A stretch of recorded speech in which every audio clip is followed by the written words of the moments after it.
Hello பசங்களா, இன்றைக்கி இது என்னோடய 100வது வீடியோ. இதுக்காக என்னோடய சப்ஸ்கிரைபர் எல்லாருக்குமே நான் தேங்க்ஸ் சொல்லிக்கிறேன். நான் ஆரம்பிக்கும்போது ஒரு 10 பேர் கூட சப்ஸ்கிரைப் பண்ண மாட்டாங்கன்னு நினச்சேன். ஆனால் 5000க்கு மேலே எனக்கு சப்ஸ்கிரைபர்ஸ் வந்திருக்காங்க. அவங்க எல்லாருக்கும் என்னோடய தேங்க்ஸ். ஓகேவா? இன்றைக்கி நான் ஒரு ஸ்வீட் செய்ய போகிறோம். மைசூர் பாக்லேயே கேஷ்யூ போட்டு முந்திரி போட்டு ஒரு நெய் மைசூர் பாக்கு. அதுக்கு முதல்ல என்னென்ன வேணும்னு பார்த்துக்கலாம். பால் பவுடர் நான் அமுல்ல எடுத்திருக்கேன். கிராம் கணக்குலையும் சொல்கிறேன், கப் கணக்குலையும் சொல்கிறேன். செஞ்சு முடிச்சுட்டு எத்தனை கிலோ கிடச்சிது அப்படிங்கிறதையும் சொல்கிறேன்.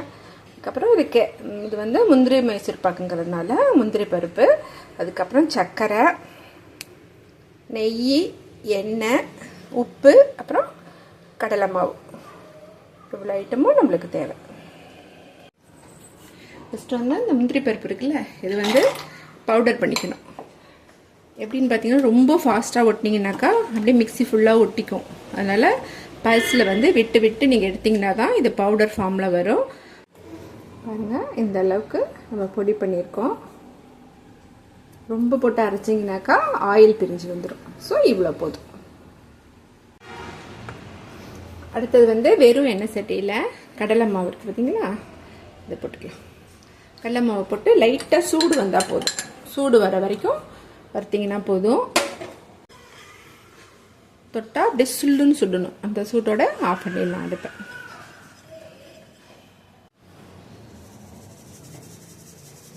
கண்டிப்பாக சளிச்சுக்கோங்க. ஏன்னாக்கா இது பாருங்க, உருண்டை உருண்டையாக இருக்குது பாருங்கள். இதெல்லாம் அப்படியே உடச்சி விட்டுருங்க.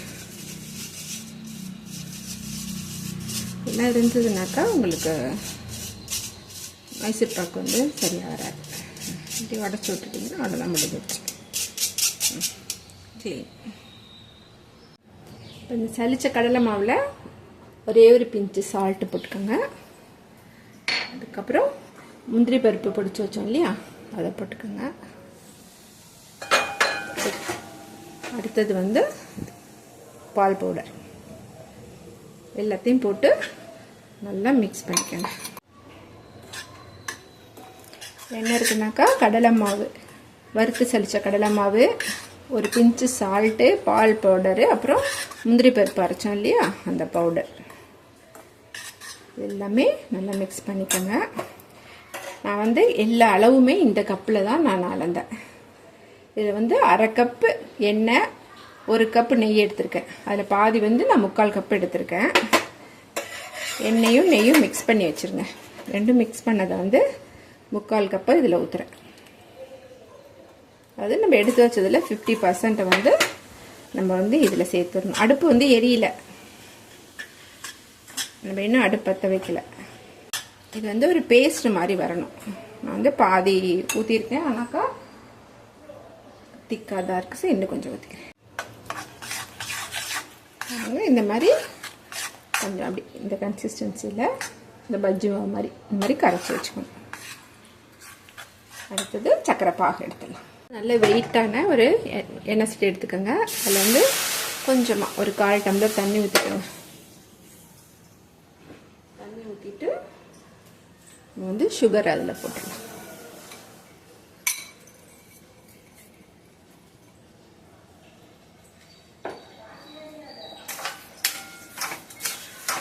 சுகர் நல்லா கரையட்டும். சுகர் கரையிற வரைக்கும் தீ கொஞ்சம் கம்மி பண்ணி வச்சுக்கோங்க. சர்க்கரை கரையிறதுக்குள்ளே ஒரு ட்ரே எடுத்துக்கோங்க. அதில் தாராளமாக நெய் கொஞ்சம் நிறையாவே தடவிக்கோங்க. ஓரம் எல்லாம் இதில் தான் நம்ம மைசூர் பாக்கை ஊற்ற போகிறோம். ஸோ இந்த ட்ரே நம்மள்கிட்ட ரெடியாக இருக்கணும்.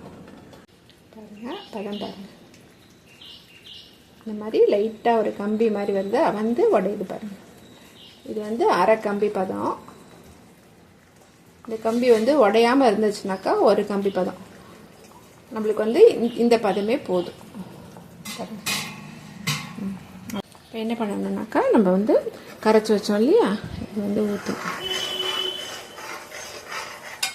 அடுப்பை மீடியம் ஃப்ளேமில் வச்சுக்கலாம்.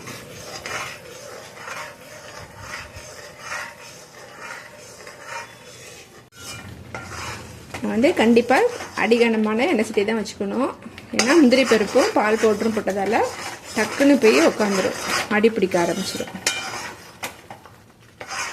இது வந்து ஒரு மினிமம் 10 மினிட்ஸ் ஆகுது நம்ம கிளறிக்கிட்டே இருக்கணும். நான் உங்களுக்கு வந்து எந்த ஸ்டேஜில் ஆஃப் பண்ணணும்னு சொல்லிவிட்டு நான் காட்டுறேன். கிளற ஆரம்பித்து 2 நிமிஷம் ஆகிருக்கு. இப்போ வந்து நம்ம லைட்டாக நெய்யும் எண்ணெயும் கலந்து வச்சுருக்கோம் இல்லையா, அதை ஊற்றுவோம். ஒரு 2 நிமிஷத்துக்கு நடுவுலையும் நீங்கள் இந்த மாதிரி ஊற்றிக்கிட்டே இருங்க. அதாவது இந்த நெய் ஃபுல்லாக அப்சர்வ் ஆகிடும். அது அப்சர்வ் ஆகிடுச்சுனாக்கா திருப்பி நம்ம 2 ஸ்பூன் ஊற்றணும். அதே மாதிரி இந்த நெய் ஃபுல்லாக தீர்ற வரைக்கும் ஊற்றிக்கிட்டே இருக்கணும். சிம்மில் தான் இருக்குது. அப்பயும் இந்த பால் பவுடர்னால லைட்டாக உங்களுக்கு ஒரு ரெட்டிஷ் கலர்.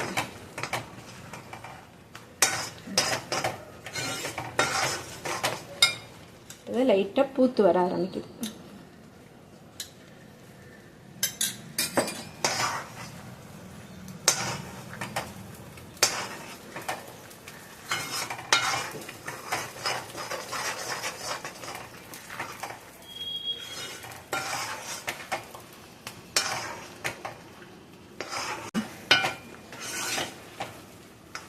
நம்ம 2 ஸ்பூன்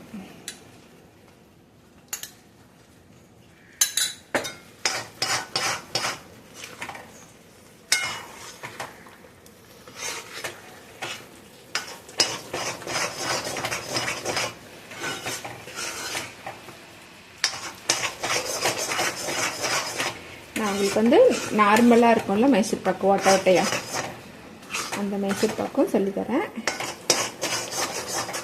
இப்போதைக்கு இது வந்து சாஃப்டாக இருக்கும். இது வந்து நெய் மைசூர் பாக்குலேயே முந்திரி பருப்பு போட்டது. வந்து முந்திரி நெய் மைசூர் பாக்கு. நீங்கள் முந்திரி பருப்புக்கு பதில் வெறும் கடலை மாவு மட்டும் பார்த்தீங்கன்னா அது வந்து சாதாரண நெய் மைசூர் பாக்கு. நல்லது பாருங்கள், நுரைச்சி வருது பார்த்தீங்களா? இப்படி நுரைச்சி வருதா?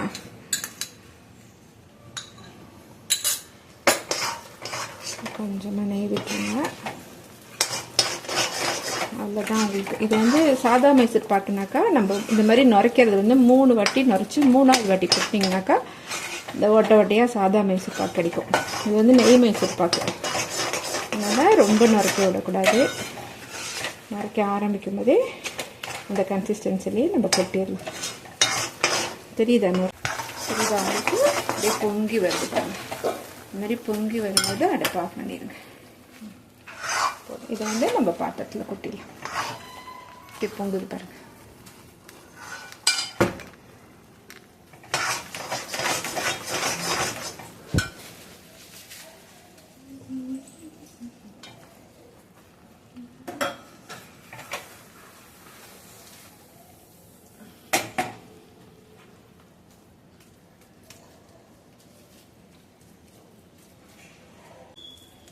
லைட்டாக அமுக்கி விட்டுறாதீங்க, ஆனால் லைட்டாக ஃப்ளாட்டன் பண்ணுங்க.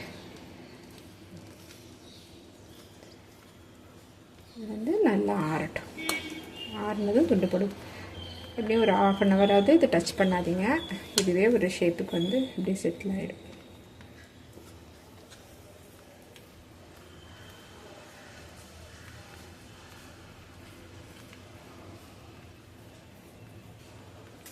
நெனசிட்டில் இருக்கிறதெல்லாம் நம்ம அப்படியே சுரண்டி சாப்பிடலாம்.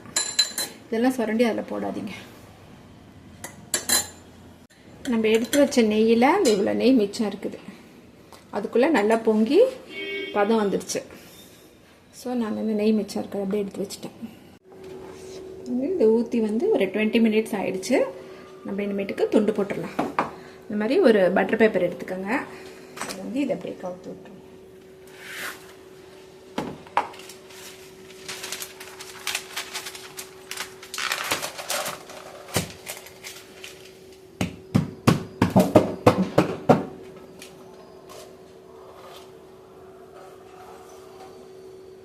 இப்போ நீங்கள் கம்மியாக நெய் தடவினீங்கன்னா இந்த மாதிரி வந்து விழாது, உடஞ்சி விடும். அதனால் கொஞ்சம் நிறைய நெய் தடவிக்கோங்க. வந்து இதை கவுத்தாச்சு. உங்களுக்கு எந்த ஷேப்பில் எப்படி வேணுமோ நீங்கள் பீஸ் போட்டுக்கலாம்.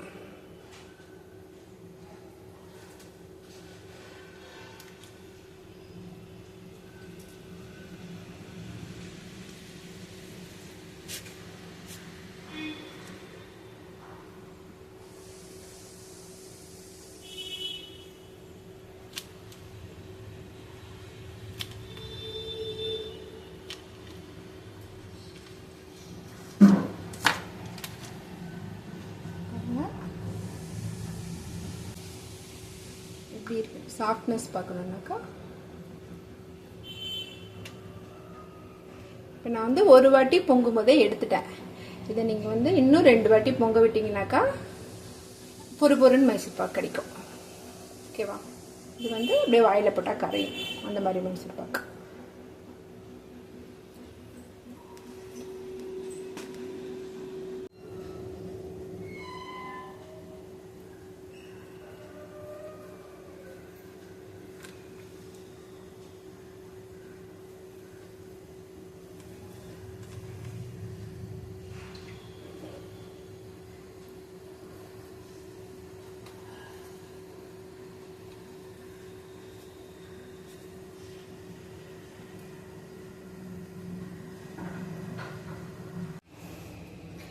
பாருங்க பசங்களா, இந்த மாதிரி பீஸா வந்து கிட்டத்தட்ட ஒரு 58 பீஸ் வந்திருக்கு. 1 கிலோ மைசூர் பாக்கு வந்திருக்கு. 1 கிலோவும் 20 கிராம் வந்திருக்கு நம்ம செஞ்ச அளவுக்கு.